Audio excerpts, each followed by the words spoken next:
বন্ধুকে দেখতে আসলাম, চা নাস্তা নাই দিক, বসতে দিবে না? তারা তো মানুষ, বন্ধুর এই অবস্থা, ফলমূল নিয়ে আসবে না? তারাই বসুক, আমি দাঁড়িয়ে আছি। আচ্ছা।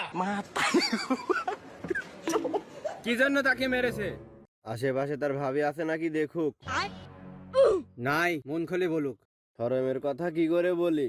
কালকে মোহনপুর কলেজ গেটে বসেছিলাম, দুটো মেয়ে হেঁটে যাচ্ছে, আমি শুধু ডাক দিয়ে বলেছি, এই সুন্দরী, আসো নাকি ফ্রি? আচ্ছা। এই কথা বললে কেউ তো মারবে না, পরের লাইন বলুক। মজা করে একটু বলেছি, তাদের দুজনকে নিয়ে শুধবো। বউ থাকতে অন্য মেয়েদের দিকে নজর দেবে কেন? আমি থাকলে তার চোখ দুটোই উপরে নিতাম। বউ আছে বলে আমি কি সাধু হয়ে গেছে নাকি? নজর তো একটু 19-20 হতেই পারে, তাই বলে এভাবে মারবে? তাদের বন্ধুকে মেরেছে, তারা কি ব্যবস্থা করে দিবে করে দিক। বন্ধুর গায়ে হাত দিয়েছে মানে আমাদের গায়ে হাত দিয়েছে, সমাধান একটাই, মায়ের বদলে মার। আমি গেলাম। আমাকে নিয়ে যাক, আমিও তো মারবো। আচ্ছা। কিরে, কালায় কাপায় না কেমন বন্দুক ধরে মারছিস? আজকে তো কেন রক্ত রক্ত হয়ে যাবে রে? এই, তুই আমাকে চিনিস? আমার নামে 51টা মামলা, তার মধ্যে 50টা বর্গি চুরের আর একটা নিজেকে রেপ করতে নিজের উপরে কেস হয়ে গেছে।